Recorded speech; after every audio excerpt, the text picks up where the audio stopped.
Cyclone Biparjoy Sita माता को इतने मानने वाले नेपाल में आदि पुरुष का बैन। इंडिया और यूएसए के बीच में 24,000 करोड़ की डील। कल ही रिलीज हुए द फ्लैश नाम की जो मूवी है वो एक अमेरिकन मूवी है, लेकिन उसमें एक सीन में हनुमान जी की फोटो देखी गई। गूगल कंपनी ने अपने ही एम्प्लॉइज को वार्न किया है कि चैट जीपीटी को डेवलप करते समय एक चीज का ध्यान रखें। एलॉन मस्क का एक अजीब सा ट्वीट जिसमें बर्ड के बारे में बताया गया है, ड्रोन बर्ड्स। एमएस धोनी की सास की एक ऐसी कंपनी जिसकी वैल्यूएशन है 800 करोड़। आज के सारे न्यूज को कवर करेंगे हम इस वीडियो में। इस वीडियो को देखने के बाद आपको और कोई भी न्यूज वीडियो देखने की जरूरत नहीं पड़ेगी। मैं हूं Rajesh Kumar and let's explore. अभी साइक्लोन बिपरजॉय के चलते 900 से ज्यादा गांव गुजरात के बिना बिजली के हैं, बिना इलेक्ट्रिसिटी के हैं। गवर्नमेंट ने 74,000 से भी ज्यादा लोगों को इवैक्यूएट किया है। बहुत लोगों को अपना ही घर छोड़कर कहीं और जाना पड़ा है। और जो हमारी डिजास्टर टीम है एनडीआरएफ, वो पूरी तरह से अभी लगी पड़ी है सबको बचाने में। बढ़ते हैं अगली न्यूज की तरफ। Manipur violence. Union minister Rajkumar Singh का घर 1000 से भी ज्यादा लोगों ने मिलकर जला दिया। मणिपुर का जो वायोलेंस है वो अभी तक शांत नहीं हुआ है। मिनिस्टर राजकुमार सिंह उस टाइम घर पर मौजूद नहीं थे। बढ़ते हैं अगली न्यूज की तरफ। आदि पुरुष मूवी की जो स्क्रीनिंग है उसको पहले दिन ही नेपाल में रोक दिया गया, क्योंकि उस मूवी में एक लाइन है कि सीता माता भारत की बेटी है। जैसे कि आपको पता होगा कि ये कंट्रोवर्शियल सी बात है कि कहाँ जन्म हुआ सीता माता का, भारत में हुआ या फिर नेपाल में हुआ। कई लोगों का ये मानना है कि भारत के बिहार में हुआ है और कई लोगों का ये मानना है कि नेपाल के जनकपुर में हुआ है। तो इस मूवी में सीता माता को भारत की बेटी कहा गया, इसलिए काठमांडू के जो मेयर है बलेन शाह, उन्होंने इसका विरोध किया और कहा कि अगर आदि पुरुष मूवी से इस लाइन को नहीं हटाया जाए तो सिर्फ आदि पुरुष मूवी को ही नहीं रोक दिया जाएगा, बल्कि आने वाली सभी हिंदी फिल्में बैन हो जाएगी नेपाल में। ये कह डाला उन्होंने। इसके बाद मूवी की प्रोडक्शन टीम ने उस लाइन को रिमूव किया। रिमूव करने के बाद भी कहीं पे दंगे ना हो जाए, इसलिए सिक्योरिटी कंसर्न के चलते अभी तक नेपाल में इसकी ठीक से स्क्रीनिंग नहीं हो पाई है। वैसे नेपाल और भारत के बीच ये होता हुआ देख अच्छा नहीं लग रहा है, क्योंकि हमेशा से इन दोनों देश का रिलेशन अच्छा ही रहा है। बढ़ते हैं अगली न्यूज की तरफ। डीसी की एक मूवी आई है द फ्लैश। उसमें एक सीन पर एक जगह पर बैकग्राउंड में हनुमान जी का फोटो होता है। डीसी का ये द फ्लैश और आदि पुरुष दोनों एक ही दिन रिलीज हुए हैं, जो कि है कल।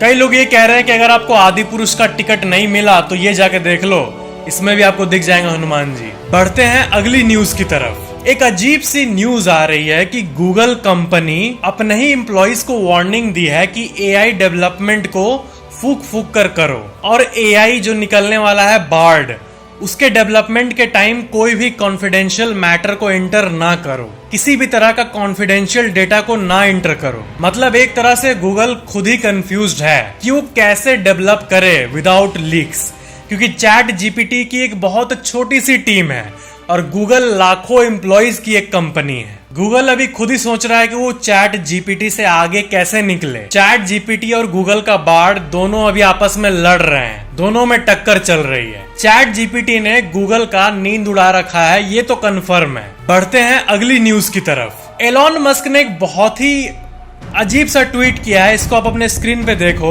इन्होंने कल ये ट्वीट किया और ये कहा कि जो चिड़िया होती है बर्ड, जो आसमान में नेचुरली हमें दिखती है, बर्ड्स क्यूट होते हैं। ये ट्वीट किया एलॉन मस्क ने। क्या है कि इस ट्वीट को उन्होंने एक व्यंग तरीके से, एक सार्कास्टिक तरीके से लिखा है। इसका मतलब एक्चुअली में वो ये बताना चाहते हैं कि ऐसा कई कंट्रीज कर रही है। वो कभी कभी ड्रोन्स हो सकते हैं जो कि एक देश दूसरे देश पे नजर रखने के लिए यूज करती है। दूसरे कंट्रीज में कई देश अपने स्पाई ड्रोन्स को भेजती है ताकि वो सब कुछ पे नजर रख सके, और जो लोग हैं उनको रेयरली ही देख के समझ आता है कि वो रियल बर्ड है या नहीं। और ऐसे केस कई बार आ चुके हैं पास्ट में। बढ़ते हैं अगली न्यूज की तरफ। माइक लॉलर, जो कि यूएसए के एक रिप्रेजेंटेटिव हैं, उन्होंने एक स्टेटमेंट दिया है कि इंडिया और यूएसए का जो पार्टनरशिप है वो पूरे 21वीं सदी, पूरे 21st सेंचुरी के सबसे ज्यादा इफेक्टिव और कॉन्सिक्वेंशियल पार्टनरशिप में से एक है।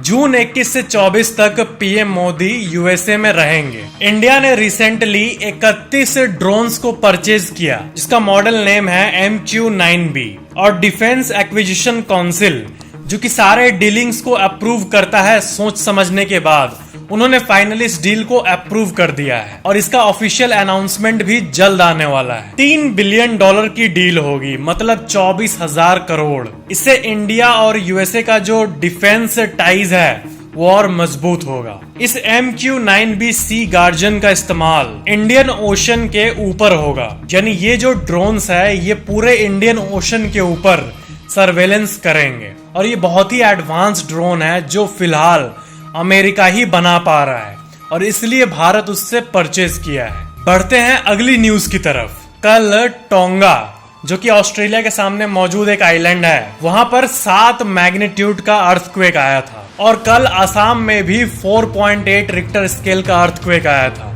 और बांग्लादेश में भी सेम फील हुआ था। एक सवाल आप लोगों में से कई लोग पूछते हो कि जो दिल्ली एरिया है और उसके ऊपर जो हिमालय माउंटेन मौजूद है, उसके चलते उस एरिया में बहुत ज्यादा अर्थक्वेक आता है। तो एक्चुअली में ये अर्थक्वेक अच्छा भी होता है कई बार लैंड के लिए, ये बात आप जान लो। क्या है कि थोड़ा थोड़ा करके जो टेंशन है हिमालयन एरिया का वो रिलीज होता है छोटे छोटे अर्थक्वेक के फॉर्म में। तो अगर अर्थक्वेक ना आए और एक ही बार द ग्रेट हिमालयन अर्थक्वेक आ जाए, जैसे कि बहुत वैज्ञानिक थ्योराइज करते हैं, तो वो और भी बहुत खतरनाक होगा हमारे एनसीआर, उत्तर प्रदेश, बिहार, इस एरिया के लिए। तो अगर छोटे अर्थक्वेक आ रहे हैं और टेंशन स्लो करके रिलीज हो रहा है, तो विज्ञान के हिसाब से ये अच्छी बात है ताकि कोई बड़ी अर्थक्वेक एक बार में ना आ जाए। तो इसलिए अर्थक्वेक टेंशन रिलीज करने में मदद करते हैं लैंड की, टेक्टोनिक प्लेट्स की, जो कि हिमालय वाले एरिया में मौजूद है, और इसलिए कभी कभी अर्थक्वेक्स को अच्छा कहा जाता है। बढ़ते हैं अगली न्यूज की तरफ।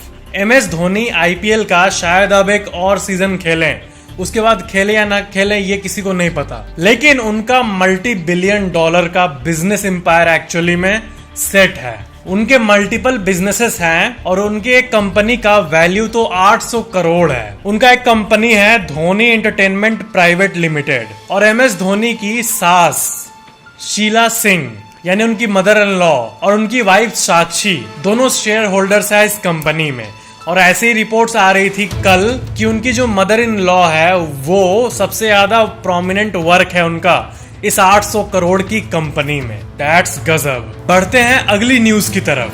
क्या आपको पता है कि पूरे दुनिया का जो ग्लोबल टेम्परेचर है वो अभी इस महीने जून में जो 11 दिन शुरू के पार हुए हैं वो आज तक की सबसे ज्यादा रिकॉर्ड की गई है। यानी ये धरती के रिकॉर्डेड इतिहास का सबसे हाईएस्ट टेम्परेचर वाला जून है। सही में पूरे वर्ल्ड को मिलकर स्टेप लेना चाहिए ताकि ये क्लाइमेट चेंज और ये हीट कम हो धरती से, नहीं तो आने वाली जनरेशन को बहुत प्रॉब्लम्स होगी। तो ये थे आज के कुछ क्विक अपडेट्स, करंट अफेयर्स और न्यूज। वीडियो को लाइक जरूर करना और नीचे कमेंट जरूर करना कि वीडियो कैसा लगा, और चैनल को सब्सक्राइब करके बेल आइकन जरूर ऑन कर लेना। मिलते हैं नेक्स्ट वीडियो में।